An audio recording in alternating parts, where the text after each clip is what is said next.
হুকের সূত্রটা ছিল পীড়ন এবং বিকৃতির সাথে। এক্স অক্ষ বরাবর আমরা দিলাম বিকৃতি এবং ওয়াই অক্ষে দিলাম আমরা পীড়ন। আমরা বলছিলাম স্থিতিস্থাপক সীমার ভিতরে পীড়ন বিকৃতি সমানুপাতিক। সমানুপাতিকের গ্রাফ হচ্ছে মূল বিন্দুগামী সরল রেখা, একদম স্ট্রেট লাইন হবে। আমারটা যদি একটু বাঁকা বাঁকা মনে হচ্ছে, তো এখানে একটা বিন্দু দিলাম, আমরা নাম দিলাম এ বিন্দু। তাহলে ও থেকে এ পর্যন্ত, মানে যতক্ষণ পর্যন্ত বিকৃতির একটা মান আছে, এটা হচ্ছে সর্বশেষ মান। এটা হচ্ছে মনে করো পীড়নের সর্বশেষ মান। এই পীড়ন এবং এই বিকৃতি প্রদান করা পর্যন্ত তাদের পীড়ন বিকৃতিটা সমানুপাতিক থাকবে, যেটাকে আমরা বলি স্থিতিস্থাপক সীমার ভিতরে সে কাজ করতেছে। কারণ সীমার বাহিরে যদি চলে যায় তখন গ্রাফটার স্ট্রেট লাইন থাকবে না, তখন সে এক এক সময় এক এক ধরনের আচরণ করে আর কি। তা আমরা আপাতত আগে এটা নিয়ে কথা বলবো আর কি। এখন যে কোনো লেখচিত্র যখন তুমি আঁকবা, তখন তোমার লেখচিত্রে দুইটা জিনিস সম্পর্কে তোমাকে ধারণা রাখতে হবে। একটা জিনিস হচ্ছে লেখচিত্রের ঢাল। প্রথম যেটা, সেটা হচ্ছে তোমাকে ঢালটা জানতে হবে। ঢাল কি? ঢাল বলতে আমরা যে জিনিসটা বুঝি সেটা হচ্ছে ট্যান থিটা। আর ট্যান থিটা মানে হচ্ছে লম্ব বাই ভূমি। লম্ব ডিভাইডেড বাই ভূমি। লম্ব বাই ভূমিকে আমরা ঢাল অথবা ট্যান থিটা বলি। এখন এখানে যে আমরা লেখচিত্রটা আঁকছি, এই লেখচিত্রে এখানে লম্ব কি ভূমি কি? লম্ব বলতে আমরা বেসিক্যালি ওয়াই অক্ষের মানটাকে বুঝাই, আর ভূমি বলতে আমরা এক্স অক্ষের মানটাকে বুঝাই। তো আরো সহজভাবে তুমি যদি লিখে রাখতে পারো, এই যে ওয়াই অক্ষের মান,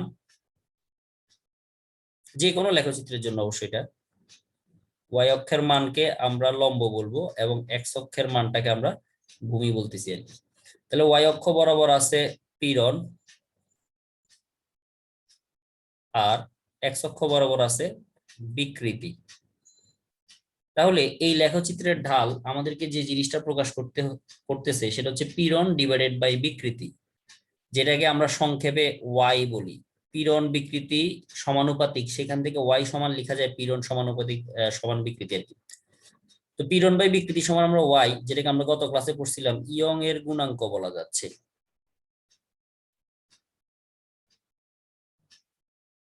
ইয়ং এর গুণাঙ্ক।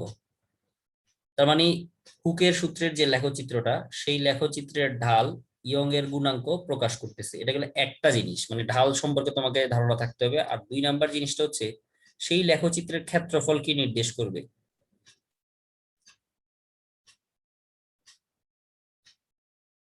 লেখচিত্রের ক্ষেত্রফল।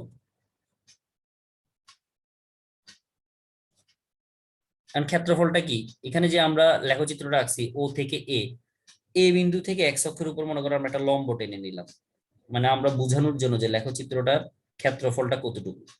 তাহলে এই ও এ, এটার নাম যদি আমরা এখানে দিই বি, ও এ বি, সেটা হচ্ছে লেখচিত্র দ্বারা উৎপন্ন ক্ষেত্র। তার মানে এখানে একটা ত্রিভুজের মতো দেখা যাচ্ছে। তাহলে লেখচিত্র ক্ষেত্রফল মানে হচ্ছে ত্রিভুজ ও এ বি এর ক্ষেত্রফল। ক্ষেত্রফল তো উপরে লিখছি, বা ত্রিভুজ এ ও বি এর ক্ষেত্রফল আর কি।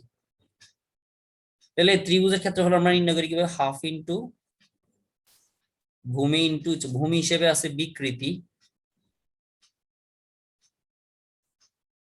এবং উচ্চতা হিসেবে আছে পীড়ন। তার মানে এই ক্ষেত্রে আমরা বিকৃতিকে প্রকাশ করি কিভাবে? সবাই জানি আমরা বিকৃতি মানে হচ্ছে small L divided by capital L, আর পীড়ন সমান হচ্ছে এফ ডিভাইডেড বাই এ।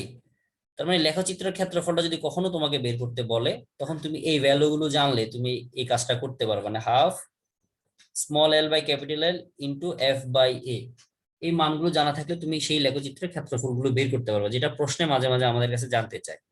তাহলে হুকের সূত্রটা ছিল পীড়ন সমানুপাতিক বিকৃতি। এই কারণে লেখচিত্রটা হচ্ছে মূল বিন্দুগামী সরল রেখা। সাথে সেখানে দুইটা টার্মস জানতে হবে, একটা হচ্ছে ঢাল আর একটা হচ্ছে ক্ষেত্রফল। ঢাল হচ্ছে ইয়ং এর গুণাঙ্ক নির্দেশ করে, আর লেখচিত্র হচ্ছে হাফ ইন্টু পীড়ন ইন্টু বিকৃতিটা নির্দেশ করতেছে। তো এই ছিল প্রথমে আমাদের লেখচিত্র নিয়ে যে কথাবার্তাগুলো, সেই কথাবার্তা। সাথে আরো একটা এক্সটেন্ডেড রূপ আছে, মানে আর একটু বাড়তি একটা জিনিস আছে। সেটা হচ্ছে এই এ বিন্দু পর্যন্ত সমানুপাতিক থাকে, এ বিন্দুর পরে গিয়ে কি হয়। মানে তুমি সীমার বাইরে যদি যাও তখন ব্যাপারটা কেমন থাকে, তখন ব্যাপারটা দেখা যায় এরকম একটা কিছু হয়ে যায়, লেখচিত্রটা বক্ররেখা ধারণ করে। এখন বক্ররেখা বলতে এখানে কি বোঝায়, যে সেটা সমানুপাতিক থাকতেছে না, সমানুপাতিক না থেকে সে অন্য কোনো একটা অ্যাটিটিউড আমাদেরকে দেখায়, অর্থাৎ সীমার বাহিরে গেলে, তাকে ছেড়ে দিলে সে পূর্বের অবস্থায় তখন আর ফিরে আসে না। এই ছিল লেখচিত্র নিয়ে কথাবার্তা। এরপরে আমরা আসতেছি, এই যে আমরা তাকে প্রসারিত করব, কাকে, যে কোনো বস্তুকে। উদাহরণ হিসেবে গত ক্লাসে আমরা একটা তারের কথা বলছিলাম, এই তারটাকে যে আমরা প্রসারিত করতেছি বল দ্বারা অথবা কোনো ওজন দ্বারা, তাকে যে আমরা প্রসারিত করতেছি, এই প্রসারিত করার কারণে কিন্তু তার ভিতরে বা তার প্রসারণের জন্য আমাদের কিছু শক্তি নষ্ট হচ্ছে। এই জন্য আজকের টপিকটার নাম হচ্ছে তারের প্রসারণে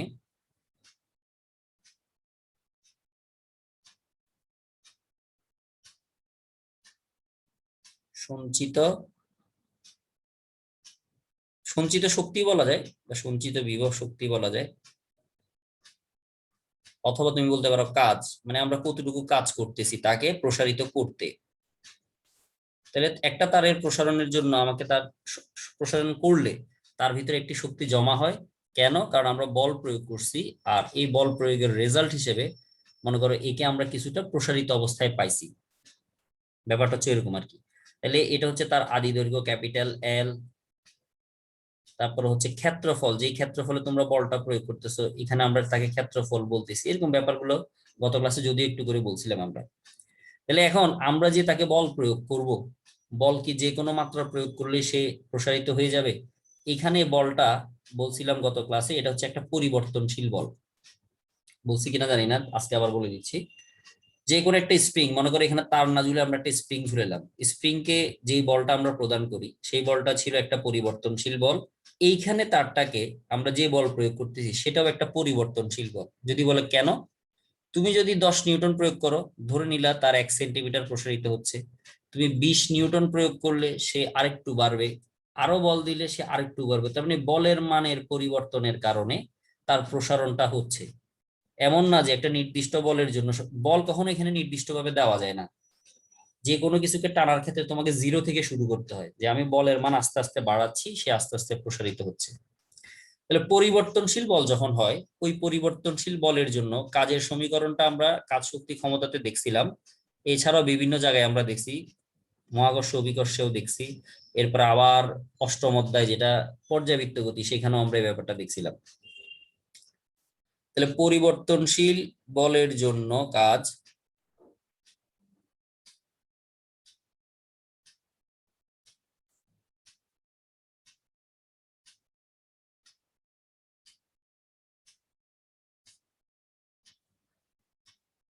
কাজের সূত্র হবে W equals to summation of F. এখানে আমি কি বলবো, আমরা প্রসারণকে কি দ্বারা প্রকাশ করছি, আমরা এল দ্বারা। তাহলে এখানে আমরা ডিএল ক্ষুদ্র প্রসারণ ধরলাম।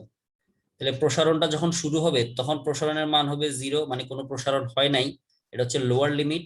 আর আপার লিমিট হবে কি, সে প্রসারিত হয়েছে, কতটুকু পর্যন্ত প্রসারিত হবে, আমরা যেটাকে প্রসারণকে স্মল এল ধরে নিছি।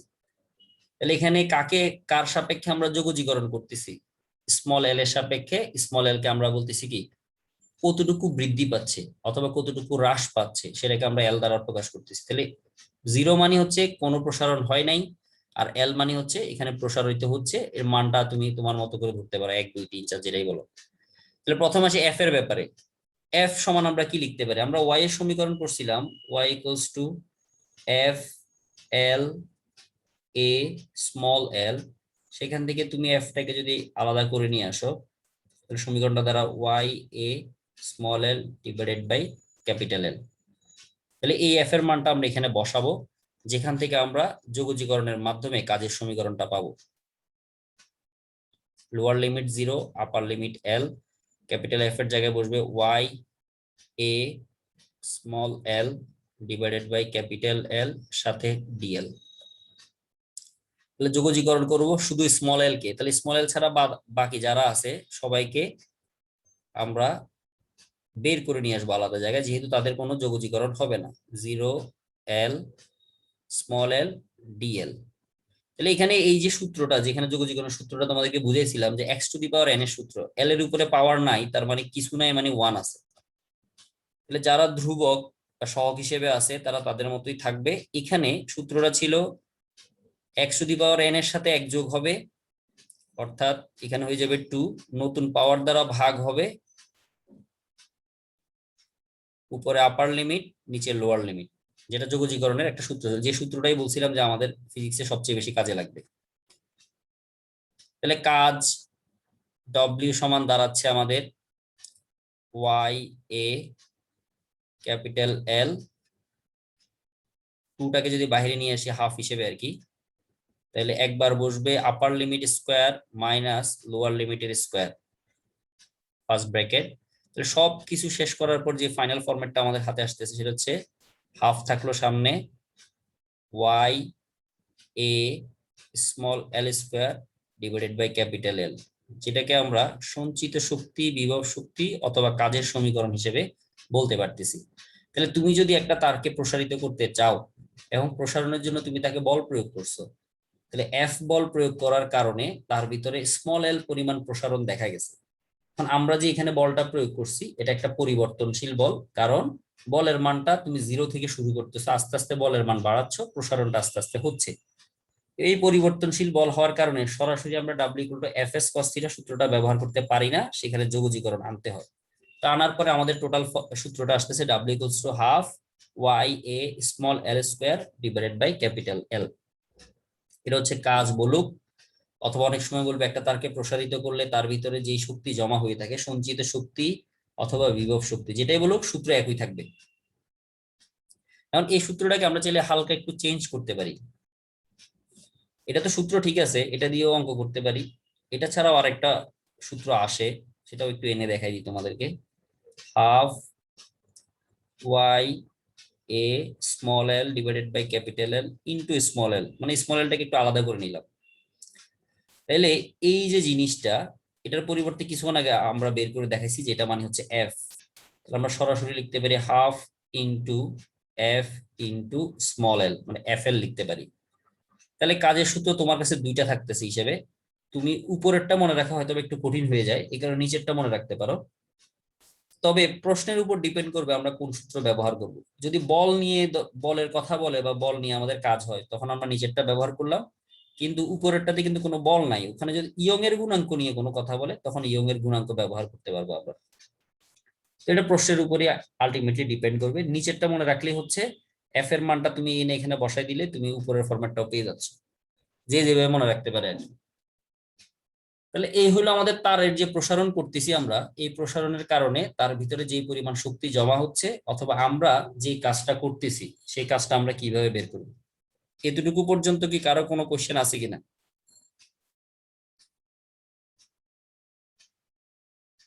যা বলছি এতটুকু পর্যন্ত কারো কোনো কোশ্চেন আছে?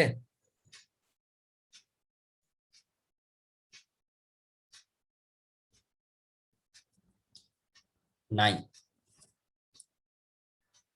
তাহলে এবার আসি, যেহেতু আমরা কাজ বের করতে পারছি, কাজ বের করার সাথে সাথে আরো একটা ব্যাপার আমাদের সাথে আসে, মানে ওটার সাথে রিলেটেড, সেটা হচ্ছে একক আয়তনে সঞ্চিত শক্তি, বিভব শক্তি অথবা কাজ। একক আয়তনে হিসেব করতে হবে। এতক্ষণ যেটা আমরা হিসেব করছি সেটা হচ্ছে ওভারঅল বস্তুটার জন্য।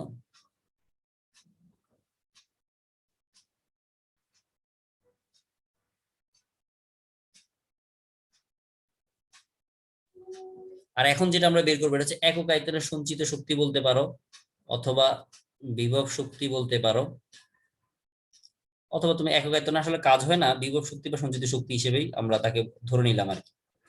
তাহলে বিভব শক্তি অথবা সঞ্চিত শক্তি একক আয়তনে যখন বলবে তাকে আমরা ইউ দ্বারা প্রকাশ করলাম। ইউ সমান মোট কাজ ডিভাইডেড বাই আয়তন। যেহেতু একক আয়তন বলছি তাহলে আয়তন দ্বারা কি করতে হবে, ভাগ করতে হবে। তাহলে ইউ সঞ্চিত শক্তি বা U equals to W by V. ডব্লিউর যে সমীকরণটা আমরা জানি, কিছুক্ষণ আগে বের করছি, বড়টাই লিখতেছি প্রথমে, half Y A small L square divided by capital L. আর নিচে যে আয়তন, আয়তনটাকে আমরা চাইলে একটু ভেঙে লিখতে পারি, ক্ষেত্রফল ইন্টু দৈর্ঘ্য। ক্ষেত্রফল, তারের ক্ষেত্রফল হচ্ছে এ আর তারের দৈর্ঘ্য হচ্ছে ক্যাপিটাল এল, সেই হিসেবে আমরা ভেঙে নিলাম তাকে। তাহলে ভেঙে নিলে দেখা যাচ্ছে ক্যাপিটাল এ কাটাকাটি যাচ্ছে, স্মল এলটা নিচে এসে গুণ হয়ে যাচ্ছে। তাহলে সমীকরণটা দাঁড়ালো অনেকটা এরকম, Y small L square divided by capital L square. এটা হচ্ছে ইউ সঞ্চিত শক্তি বা বিভব শক্তি সমান। এটাকেও সেম ভাবে আমরা চাইলে আরেকটা ফরম্যাটে নিয়ে যেতে পারি। চাইলে কিভাবে নিব সেটা দেখা দিচ্ছি, half Y small L divided by capital L, সাথে আবার small L by capital L রয়ে যাচ্ছে, মানে স্কোয়ার যে দুইটা ওই দুইটাকে আমরা একটু আলাদা করে ফেলছি। তার ভিতরে small L by capital L যেটা, সেটাকে চাইলে কিন্তু আমরা বিকৃতি বলতে পারি। আর Y L by small L ওইটাকে দেখে কি লেখা যায় একটু দেখো। ইয়ং এর যে সূত্রটা আমরা জানি, এফ এল এ স্মল এল, এখান থেকে এফ বাই এ কে রেখে দেই আমরা, রেখে বাকিগুলোকে যদি এক পাশে নিয়ে যাও তাহলে Y small L divided by capital L. তাহলে এইখানে সমীকরণের ভিতরে যেখানে আমরা পাচ্ছি Y small L divided by capital L এর পরিবর্তে আমরা এফ বাই এ বসাইতে পারি, আর যেটা আছে এটা এভাবে রেখে দিলাম। তাহলে এটাকে আমরা সুন্দর করে যদি লিখি, হাফ ইন্টু এফ বাই এ কে আমরা বলি পীড়ন, ইন্টু এল বাই এল কে আমরা কি বলি, বিকৃতি। তাহলে হাফ ইন্টু পীড়ন ইন্টু বিকৃতি। তাহলে একক আয়তনে সঞ্চিত শক্তি যখন বলে, তখন তুমি চাইলে উপরের সূত্রটা ব্যবহার করতে পারো, অথবা চাইলে এই কথাটা সরাসরি লিখতে পারো, হাফ ইন্টু পীড়ন ইন্টু বিকৃতি। একক আয়তনে সঞ্চিত শক্তি বের করতে হলে তোমাকে প্রশ্নে কিন্তু এই কথাটা উল্লেখ থাকতে হবে। প্রশ্নে তোমাকে স্পেসিফিক ভাবে বলতে হবে যে একক আয়তনেই বের করো, না হলে এই সূত্রটা ব্যবহার করা যাবে না। এখন এই যে সূত্রটা লাস্টে আমরা আনলাম, হাফ ইন্টু পীড়ন ইন্টু বিকৃতি, কিছুক্ষণ আগে কিন্তু এটা আমাদের সামনে আসছিল। হাফ ইন্টু পীড়ন ইন্টু বিকৃতি এটা কিন্তু সামনে আসছিল কিছুক্ষণ আগে, ওই যে লেখচিত্রের ব্যাপারে মনে আছে? এটা কি ছিল লেখচিত্রের, ঢাল ছিল না ক্ষেত্রফল ছিল?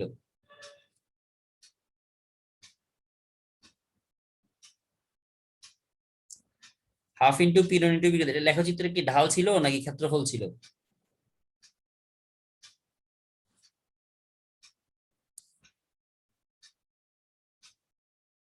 কি ছিল? কেউ কিছু বলো না কেন?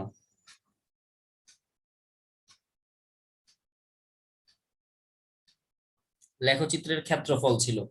তাহলে লেখচিত্রের ক্ষেত্রফলকে তুমি একক আয়তনে সঞ্চিত শক্তি বলতে পারবা। দুইটার সূত্র সেম, হাফ ইন্টু, ওখানে বিকৃতি ইন্টু পীড়ন ছিল, এখানে পীড়ন ইন্টু বিকৃতি, সেম কথা। যেভাবে ধরো না কেন, গুণ তো গুণে কোনো সমস্যা নাই। এই এতটুকু পর্যন্ত কি বুঝে গেছে? যদি বুঝে যায় তাহলে আমরা ম্যাথে যাবো আর কি। যদি কোনো প্রশ্ন থাকে প্রশ্ন করো, না হলে আমরা ম্যাথে যাব।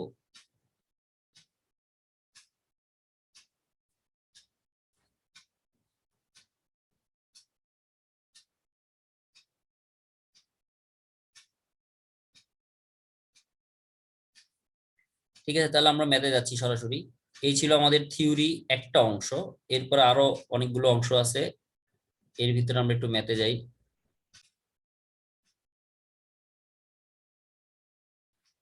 তাহলে গ্রুপে যে ছবিটা দিলাম সেখান থেকে যদি আমরা দুই একটা দেখি আর কি। যেমন প্রথম মনে করো 1 নাম্বারটা দেখলাম, 1 নাম্বার যে প্রশ্নটা আছে সেটা আমরা একটু দেখি। বলছে 1 মিটার দৈর্ঘ্যের, তার মানে আমাকে দৈর্ঘ্যের মান দেওয়া আছে। দৈর্ঘ্যকে আমরা কি দ্বারা প্রকাশ করি, ক্যাপিটাল এল। দৈর্ঘ্য বলতে আদি দৈর্ঘ্য বোঝানো হচ্ছে আর কি, 1.8 মিটার।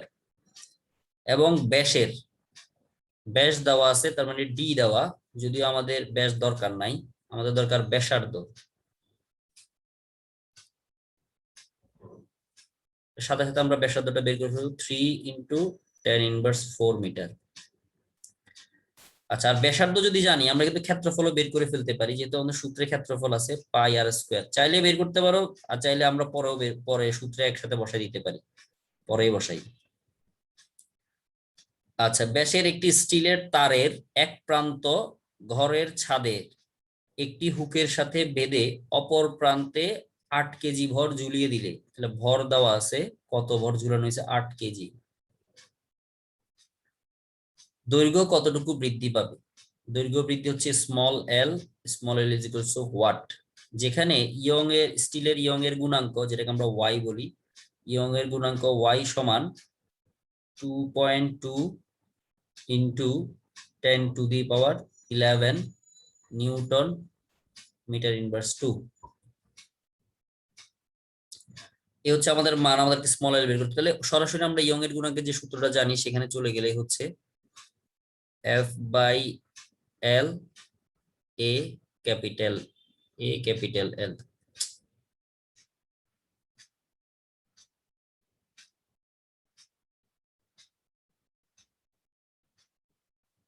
এফ ক্যাপিটাল এল এ স্মল এল। এখান থেকে আমাদেরকে বের করতে হবে স্মল এল। তাহলে স্মল এল সমান আমরা লিখতে পারি F capital L A Y. মানগুলো বসাই দাও। এখন এফ এর জায়গায় আমরা কি লিখতে পারি মনে আছে আশা করি, বলছিলাম এফ এর জায়গায় আমরা যেহেতু ভর দ্বারা তারকে ওজন দিচ্ছি, এফ এর জায়গায় আমরা লিখতে পারি এমজিএল। আর এর জায়গায় ক্ষেত্রফল যেহেতু লিখতে পারি পাই আর স্কোয়ার, সাথে স্মল এল না সরি ওয়াই আছে।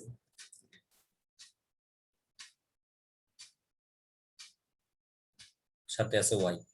তো এবার আমরা মানগুলো বসাই দিই সবগুলোর মান। এম এর মান জানি 8 কেজি, জি এর মান 9.8, ক্যাপিটাল এল হচ্ছে 1.8, সাথে পাই এর মান ক্যালকুলেটরে সরাসরি দিলে হবে। আর এর মান 3 ইন্টু 10 ইনভার্স 4, অ্যান্সারটা বলিও, স্কোয়ার ইন্টু ওয়াই এর মান 2.2 10 ইনভার্স 11। কত আসে অ্যান্সারটা বলো, স্মল এল এর মান কত আসে?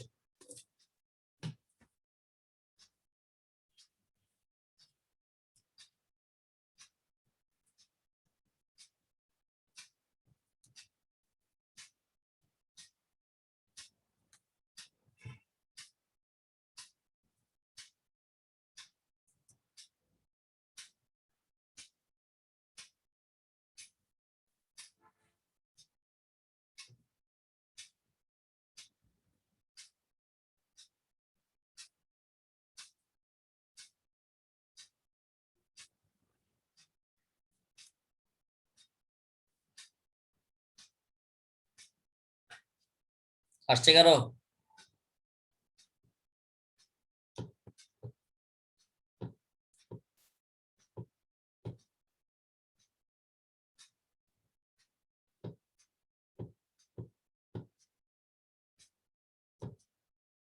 ভাইয়া 2.27 into 10 inverse 3.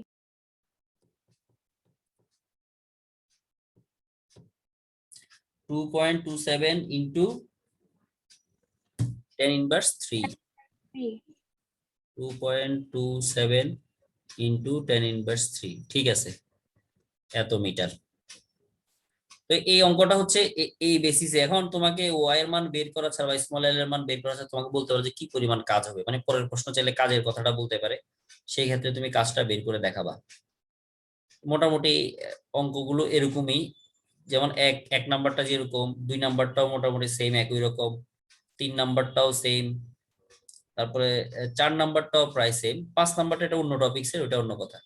তাহলে এইখানে যে অঙ্কগুলো দিলাম 1 2 3 4 সবগুলো প্রায় একই নিয়ম, শুধু একটু এদিক ওদিক করা। এক নাম্বারটা যারা বুঝছো বাকিগুলো আশা করি পারবা আর কি, মানে 1 2 3 4 পর্যন্ত।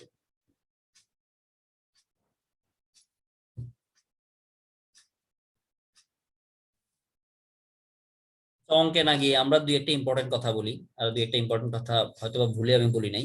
যেমন ধরো তোমাকে জিজ্ঞেস করা হইলো একটা প্রশ্ন, অনুধাবনমূলক প্রশ্ন, ধরো বললো যে রাবার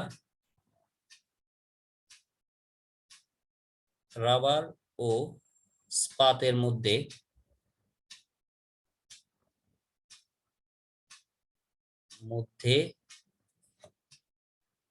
কে বেশি স্থিতিস্থাপক?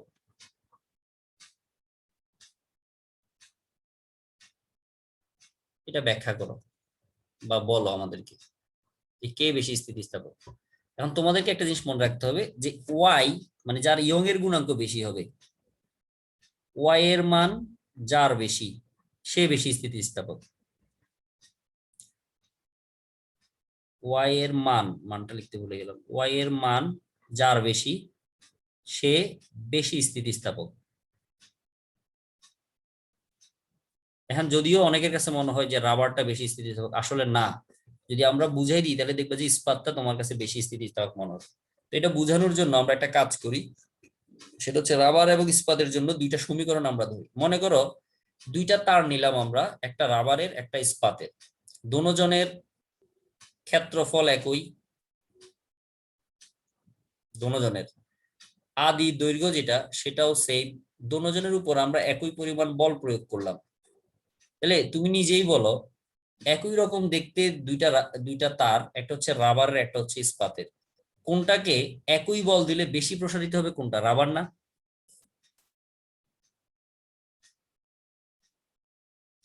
রাবারেরটার যে প্রসারণ সেটা হচ্ছে বেশি কাঠটার থেকে, ইস্পাতের তুলনায়। ইস্পাত স্মল এল মানে হচ্ছে কতটুকু বৃদ্ধি পাচ্ছে বা কতটুকু হ্রাস পাচ্ছে, রাবারেরটার প্রসারণটা বেশি হবে, ইস্পাতের প্রসারণটা কম হবে।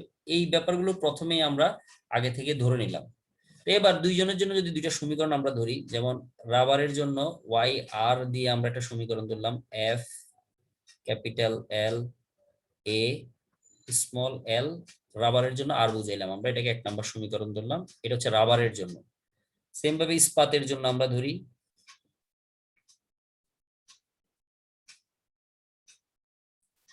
স্মল এল এস, 2 নম্বর সমীকরণ।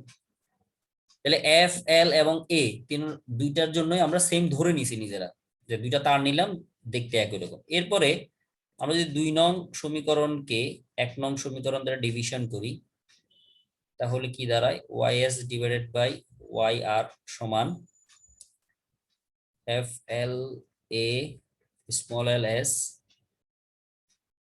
এফ এল এ স্মল এল আর। তাহলে যেগুলো দেখতে একই ওগুলো চলে গেল, থাকলো স্মল এল আর এল এস টা রয়ে গেল। তাহলে এখন আমরা প্রথমে এই যে এখানে একটা জিনিস ধরে নিছি যে রাবারের জন্য কিন্তু প্রসারণটা বেশি হয়। তাহলে রাবারের জন্য যদি প্রসারণ বেশি হয় এবং বড় মানটা যদি উপরে থাকে আর ছোট মানটা যদি নিচে থাকে, তাহলে তাদের ভাগফল অবশ্যই 1-এর থেকে বড় হবে। অবশ্যই তাদের ভাগফলটা 1-এর থেকে বড় হবে, যেহেতু এল আরটা বা রাবারের প্রসারণটা বেশি, ইস্পাতের প্রসারণটা কম। তাহলে এই পাশে বাম পাশে আবার আমরা লিখতেছি কি, Y S divided by Y R. তাহলে এইটা যদি 1-এর থেকে বড় হয়, এটাও কিন্তু 1-এর থেকে বড় হইতে হবে। তাহলে Y S divided by Y R, সেটাও তোমাকে 1-এর থেকে বড় হইতে হবে, যেহেতু মাঝখানে ইকুয়াল আছে। তাহলে Y S is greater than Y R হচ্ছে। এর মানে কি? ওয়াই এর মান বেশি হচ্ছে কার জন্য? ইস্পাতের জন্য। তার মানে বেশি পরিমাণ স্থিতিস্থাপক কে? বেশি পরিমাণ স্থিতিস্থাপক হচ্ছে ওয়াই, সরি স্টিল বা ইস্পাত আর কি। তাহলে এই প্রশ্নটা তোমাকে ভিন্ন ভাবে বলতে পারে যে কোন তারটা বেশি সহ্য ক্ষমতা নিতে পারবে, মানে বেশি ভার নিতে পারবে কোন তারটা। তোমার কাছে এমনিতে রাবার আর ইস্পাতের কথা বলে এটা যে কেউ বলতে পারবে যে বেশি পরিমাণ উপাদান বা বেশি পরিমাণ ওজন নিতে পারে ইস্পাত। কিন্তু সেটাকে তোমাকে গাণিতিক ভাবে প্রমাণ করতে হলে দেখাইতে হবে যে ইস্পাতের ওয়াই এর মান রাবারের ওয়াই এর মানের থেকে কি আছে? বেশি আছে। তাহলে ওয়াই এর মান দ্বারা আমরা কি কি বুঝি? প্রথম হচ্ছে ইয়ং এর গুণাঙ্ক, এবং এই ইয়ং এর গুণাঙ্ক নির্দেশ করে যে কোন তারটা বেশি সহ্য ক্ষমতা সম্পন্ন, বেশি ওয়েট নিতে পারে, বেশি ভার নিতে পারে, অথবা বেশি স্থিতিস্থাপক কোন তারটা। কথা কি বুঝে গেছে?